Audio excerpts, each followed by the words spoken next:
Hello friend, তোমাদের সকলকে আরও একবার স্বাগত জানাই সহজ শিক্ষা এডুকেশন চ্যানেলে। আজকে তোমাদের জন্য জিকের দ্বিতীয় নাম্বার ক্লাসটা নিয়ে এসেছি। আজকে স্ট্যাটিক জিকে থেকে কিছু প্রশ্ন নিয়ে এসেছি।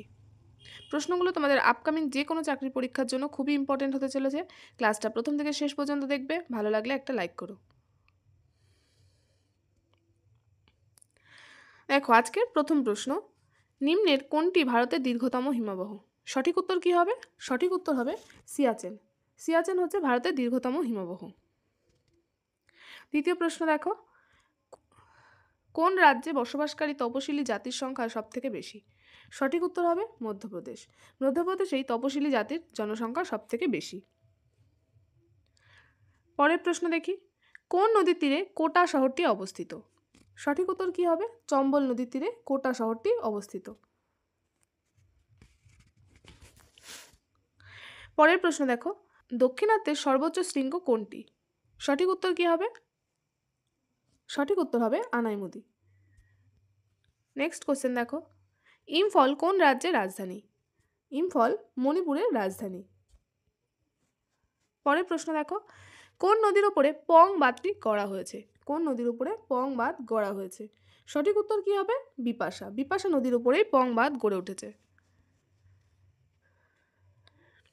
কোন নদীর তীরে নাগার্জুন সাগর প্রজেক্ট অবস্থিত? সঠিক উত্তর কী হবে? কৃষ্ণা নদী এবং অন্ধ্রপ্রদেশের ওপরে। তাই তো, কৃষ্ণা নদী এবং অন্ধ্রপ্রদেশের ওপরেই নাগার্জুন সাগর প্রজেক্ট অবস্থিত। ভারতের অরণ্য গবেষণা কেন্দ্র কোথায় আছে? ভারতের অরণ্য গবেষণা কেন্দ্র আছে দেরাদুনে। তাই তো, দেরাদুনেই এই অরণ্য গবেষণা কেন্দ্র রয়েছে। নেক্সট কোশ্চেন দেখো, ভারতের প্রথম পারমাণবিক কেন্দ্র কোনটি? ভারতের প্রথম পারমাণবিক কেন্দ্র তারাপুর। সঠিক উত্তর হবে তারাপুর। পরের প্রশ্ন দেখো, নাথুলা পাস কোথায় অবস্থিত? নাথুলা পাস সিকিমে অবস্থিত। তাই তো, তোমরা সকলেই জানো নাথুলা পাস সিকিমে অবস্থিত। আসামের ব্যাঘ্র সংরক্ষণের স্থানের নাম কি? আসামের ব্যাঘ্র সংরক্ষণ স্থানের নাম কি? সঠিক উত্তর কি হবে? মানস।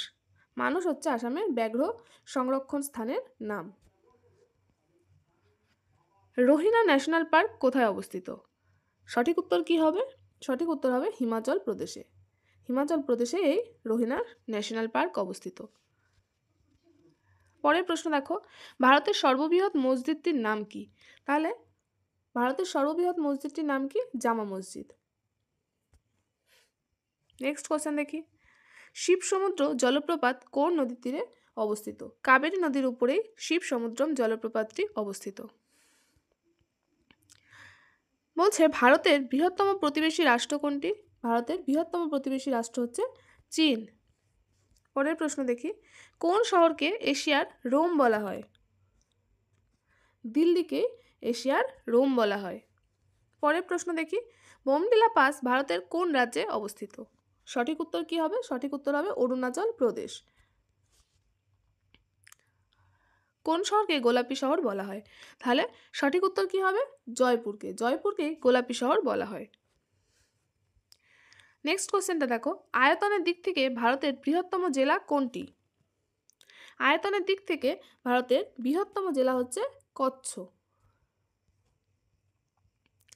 ভারতের অরণ্য গবেষণা কেন্দ্র কোথায় অবস্থিত? সঠিক উত্তরটা কি হবে? দেরাদুন। দেরাদুনেই অরণ্য গবেষণা কেন্দ্র অবস্থিত। লাক্ষাদ্বীপের প্রচলিত ভাষা কোনটি? সঠিক উত্তর হবে মালায়ালাম। মালায়ালামই হচ্ছে লাক্ষাদ্বীপের প্রচলিত ভাষা। পরের প্রশ্ন দেখো, ভিতরকণিকা অভয়ারণ্য কোন রাজ্যে অবস্থিত? সঠিক উত্তর কি হবে বলো? উড়িষ্যা। উড়িষ্যা রাজ্যে এই ভিতরকণিকা অভয়ারণ্যটি অবস্থিত। পরের প্রশ্ন দেখো, কোন রাজ্য ভেঙে ছত্তিশগড় রাজ্যটি গঠিত হয়েছে? সঠিক উত্তর কি হবে? মধ্যপ্রদেশ। মধ্যপ্রদেশ এই রাজ্যটি ভেঙেই ছত্তিশগড় রাজ্য গঠিত হয়েছিল। পরের প্রশ্ন দেখো, ভারতের সবচেয়ে পুরাতন তৈলক্ষেত্র কোনটি? সঠিক উত্তর কি হবে? সঠিক উত্তর হবে ডিগবয়। এটি ভারতের সবথেকে পুরাতন তৈলক্ষেত্র। পরের প্রশ্ন দেখো, খাসি ও গারো উপজাতিরা ভারতের কোন রাজ্যে বসবাস করে বা এদের কোন রাজ্যে দেখা যায়? সঠিক উত্তর কি হবে? মেঘালয়। মেঘালয় রাজ্যে এই দুই উপজাতির মানুষজনদের দেখা যায়। আজকের ক্লাসটা এই পর্যন্তই। দেখা হবে নেক্সট ক্লাসে। তোমরা সকলে ভালো থেকো, সুস্থ থেকো, তোমাদের পড়াশোনা এভাবেই চালিয়ে যাও। Thank you.